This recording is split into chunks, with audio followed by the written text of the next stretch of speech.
Hi again, it's Sky. I hope you're doing very, very well. So,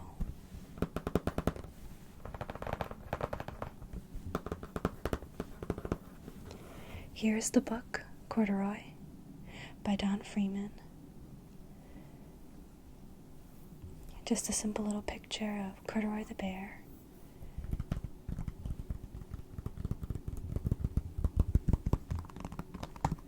And then on the back, it's just a little picture of the girl Lisa holding Corduroy.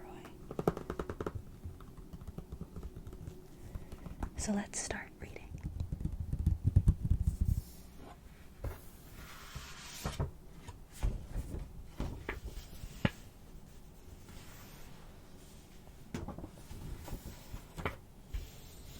Here it's just a few other Corduroy books, and then here you see a little picture of Corduroy's green overalls.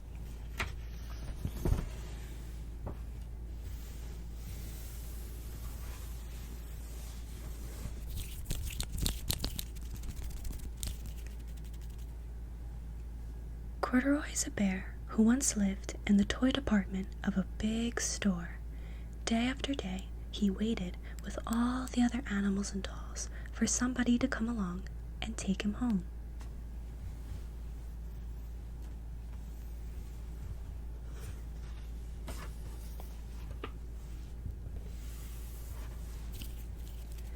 The store was always filled with shoppers buying all sorts of things, but no one ever seemed to want a small bear in green overalls. You can see Corduroy's right there. Then one morning, a little girl stopped and looked straight into Corduroy's bright eyes. "Oh, Mommy," she said, "look, there's the very bear I've always wanted." "Not today, dear," her mother sighed. "I've spent too much already. Besides, he doesn't look new. He's lost a button to one of his shoulder straps." So you can see this is the little girl and her mom, and Corduroy is missing a button.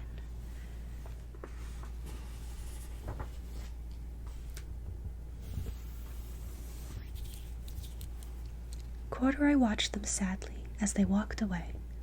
"I didn't know I'd lost a button," he said to himself. "Tonight, I'll go and see if I can find it." So let's see what Corduroy's gonna do.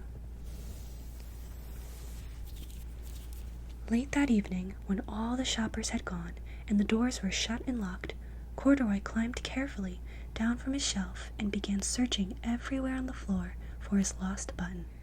So here he is, searching.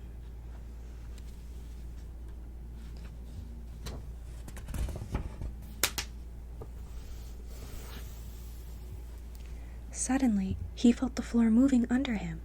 Quite by accident, he had stepped onto an escalator, and up he went. Could this be a mountain, he wondered? I think I've always wanted to climb a mountain. So here he is, going up and up and up the escalator.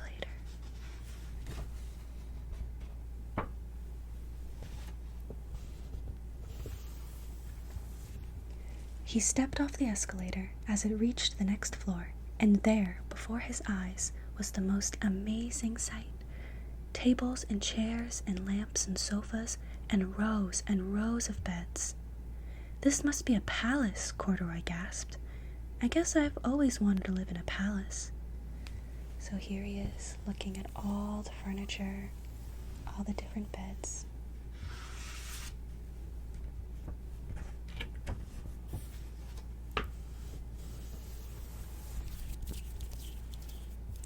He wandered around, admiring the furniture. "This must be a bed," he said. "I've always wanted to sleep in a bed."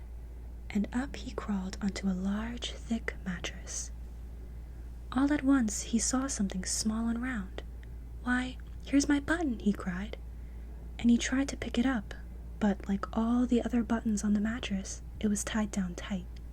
So there he is, trying to pull up the button from the mattress, but it's not working. So let's see what he decides to do next.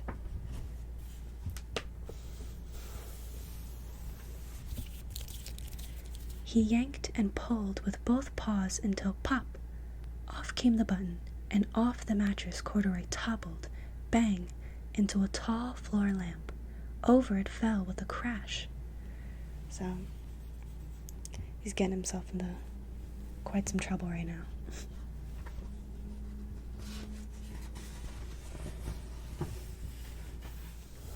This is also a brand new book, so I have to keep smoothing out the pages so that it doesn't flop over. Anyways, Corduroy didn't know it, but there was someone else awake in the store. The night watchman was going his rounds on the floor above. When he heard the crash, he came dashing down the escalator. "Now who in the world did that?" he exclaimed. "Somebody must be hiding around here."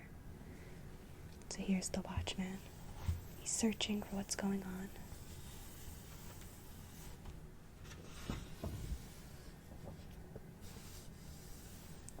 I love this picture of Corduroy so much.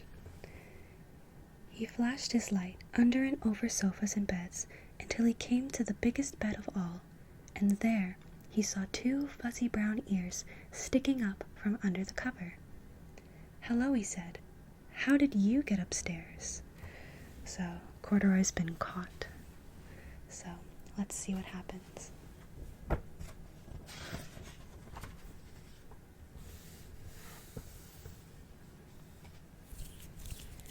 The watchman tucked Corduroy under his arm and carried him down the escalator, and set him on the shelf in the toy department with the other animals and dolls. Oh, so Corduroy's back to where he started. He was put back.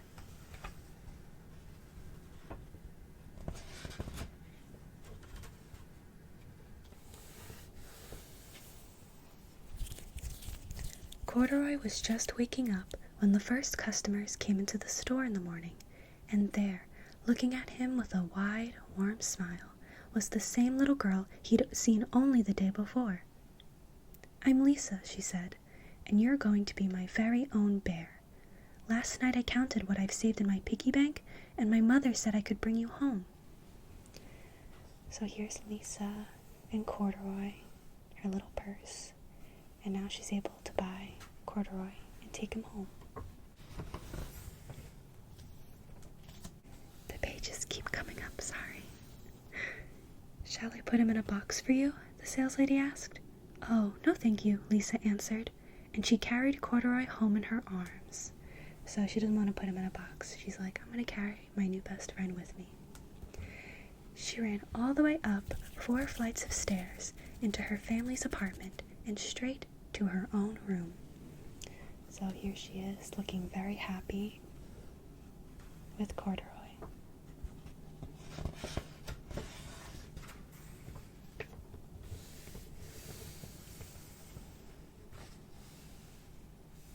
Corduroy blinked. There was a chair and a chest of drawers, and alongside a girl-sized bed stood a little bed just the right size for him. The room was small, nothing like that enormous palace in the department store. "This must be home," he said. "I know I've always wanted a home." So here's her room with all the little designs on her bed. And here's Corduroy and Lisa. And now he's home. Lisa sat down with Corduroy on her lap and began to sew a button on his overalls. "I like you the way you are," she said, "but you'll be more comfortable with your shoulder strap fastened." So here she is sewing. She's going to fix up Corduroy, give him a button.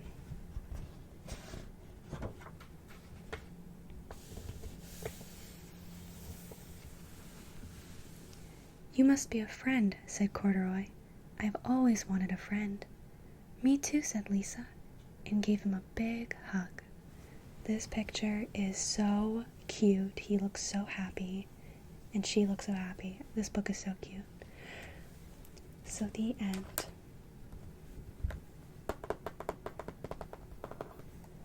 This is such a wholesome book. I love the story, and technically it's not the end because I know after this, I'm pretty sure the next book is a pocket for Corduroy, and he gets a little purple pocket. So, if anyone wants me to read that one next. But seriously, this is a really cute book, and I hope you enjoyed. So now I'll do the outro now. So I hope you enjoyed the story. I hope it helps you relax, and I hope it made you sleepy and gave you some much needed tingles. Thank you so much for watching. I really hope you enjoyed it. I'm going to make a playlist of the bedtime stories I've done so far, and I definitely want to do more in the future, so comment book recommendations. Thank you so much. I appreciate you so much. So much. Wait, hold on. He's telling me something. Yeah. Oh, he also wishes you a good night. And he hopes you got tingles.